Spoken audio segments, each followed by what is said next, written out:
Maloy. Hi, Mark! So, good morning nga mga kapa. Ako nga pala si Mark. Gusto magisikat pero hindi ko alam kung paano ganito. Kaya tara, samahan niyo ako ngayong araw. At ngayong araw nga pala mga kapa ay papasok na tayo sa school, sa ating school sa iba. Dahil ito ang unang pasok natin ngayong taon. January 5 nga pala ngayon at alas 7 na. Kaya alas 8 pasok natin. Grabe yung buko. Kabiyakers yun. What?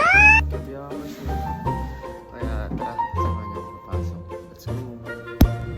At dito nga mga kapas, sabit nga pala tayo dito at yan, nasa bayan na tayo ng Amungan. At dito nga pala sobrang traffic dito at akala nga natin malilit na tayo dito at sobrang kapit mo dyan boy. Kala mo mahuhulog ka, mabagal naman yan no.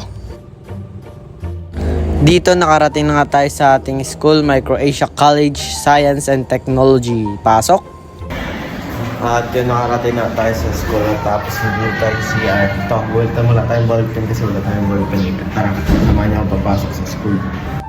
Dito nga mga kapa, may activity tayo sa reading and writing at pangalawang activity natin to ngayong taon. At dito nga mga guys, cleaner sila, di ako tatakas dito. At dito nga nakita natin si Bini Maloy dito, picture tayo.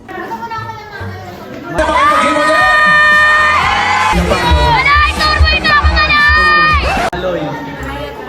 Maloy. So, good evening nga mga kapat. Ito nga po na tayo sa bahay, naglalakad na nga tayo. At bumaba kami na tayo sa may baryo dahil nagpa-load tayo. May pinili rin tayo ito. Ating dinner or hapunan natin ngayong gabi.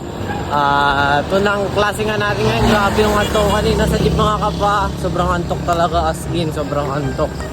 At buti nagising tayo bandang Bulawin na. Pero whatever, bukas may pasok ulit tayo.